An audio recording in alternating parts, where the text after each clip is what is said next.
हम लोग एनडीए के घटक दल हैं और मजबूती से केंद्र में नरेंद्र मोदी जी के तीसरे कार्यकाल में सहयोगी के रूप में मजबूती से खड़े हैं।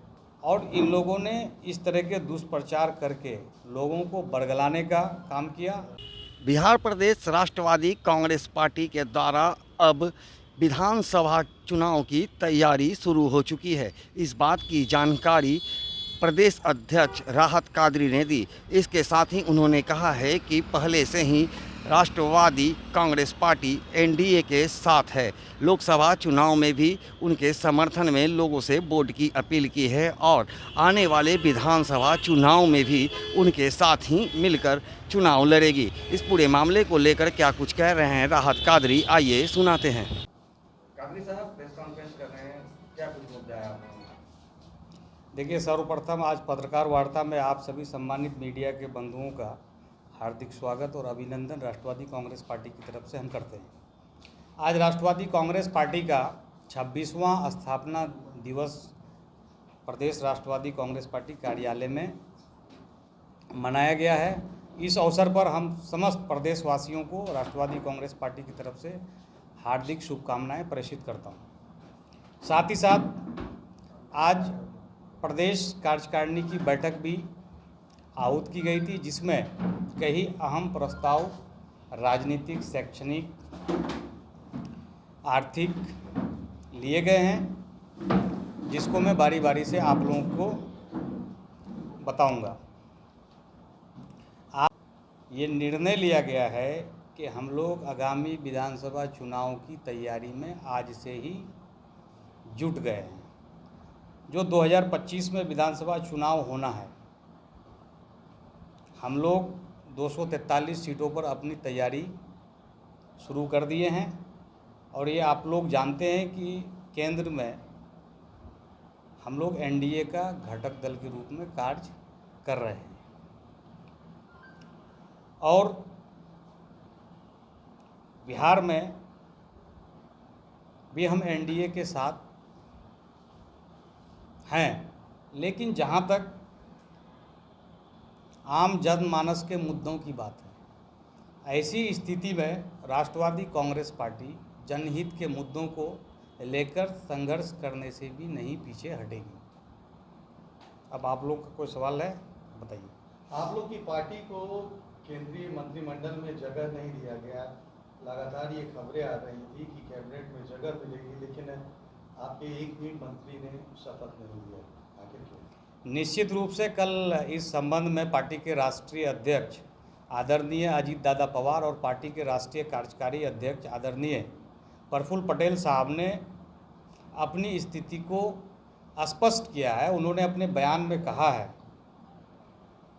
कि प्रफुल्ल पटेल साहब केंद्र में पूर्व में मंत्री के रूप में अपनी सेवा देश को दे चुके हैं और जिस प्रकार से उनको कॉल प्राप्त हुई और वो कॉल राज्य मंत्री स्वतंत्र प्रभार के लिए था, इसलिए उन्होंने मंत्री पद को अस्वीकार किया है। और ये नहीं है कि राष्ट्रवादी कांग्रेस पार्टी का मोदी सरकार को समर्थन नहीं है। हम लोग एनडीए के घटक दल हैं और मजबूती से केंद्र में नरेंद्र मोदी जी के तीसरे कार्यकाल में सहयोगी के रूप में मजबूती से खड़े हैं। क्या लगता है कि आगे आप लोगों के पार्टी की ओर से मंत्री बनाया जाएगा कि अभी समय का? निश्चित रूप से इस संबंध में तो बताया ही है, लेकिन मैं आप लोगों को बता दूं कि जब कैबिनेट का विस्तार होगा तो हम लोगों को उम्मीद है राष्ट्रवादी कांग्रेस पार्टी को कि हम लोगों को कैबिनेट में जगह अवश्य रूप से मिलेगी। आखिर कितनी सीटों की मांग आपकी तरफ से है? कितने मंत्री पद की मांग है? जो अब तक बात सामने आई है, हम लोगों ने एक ही कैबिनेट के लिए बात किया है।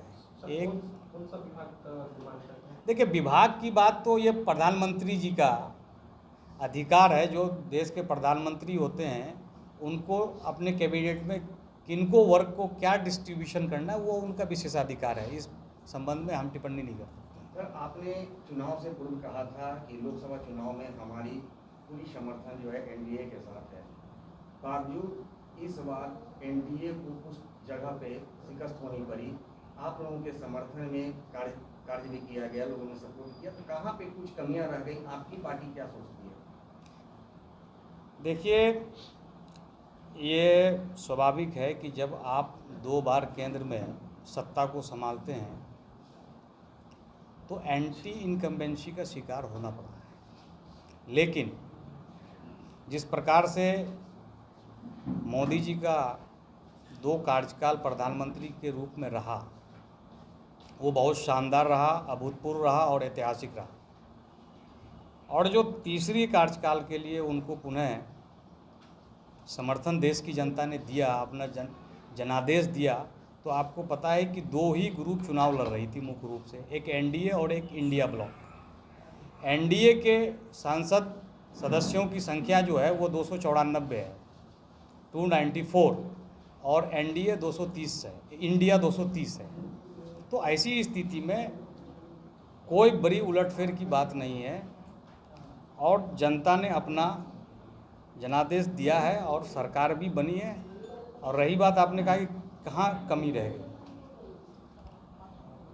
जिस प्रकार से इंडिया गठबंधन के लोगों ने, नेताओं ने आम जनता के बीच में संविधान को बदलने के लिए भ्रामक प्रचार प्रसार करने का काम किया।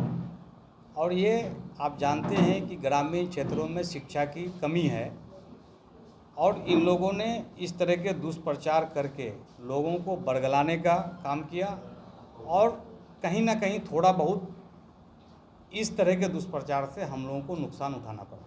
बाकी हमारे जितने भी कार्यकर्ता थे वो तन मन धन से एनडीए की जीत को सुनिश्चित करने के लिए दिन रात लगे रहे और उसका परिणाम है कि आज बिहार में एनडीए का अगर सफलता का रेट देखा जाए तो अन्य प्रदेश की अपेक्षा कुछ प्रदेशों को छोड़ करके बहुत शानदार रहा है। इसके लिए बिहार के मुख्यमंत्री आदरणीय नीतीश कुमार जी को हम राष्ट्रवादी कांग्रेस पार्टी की तरफ से साधुवाद देते हैं कि उनके बिहार के कामकाज को देखकर भी बिहार की जनता ने मतदान करने का काम किया और देश में पुनः एक बार नरेंद्र मोदी जी की सरकार को लाने के लिए भी जनता ने मतदान किया। धन्यवाद। पार्टी के सांसदों को जगह भी मिलेगी, लेकिन चाहे जो भी हो, कांग्रेस राष्ट्रवादी पार्टी लगातार एनडीए के साथ थी और आगे भी रहेगी। दर्श न्यूज के लिए ज्ञानेंद्र की रिपोर्ट।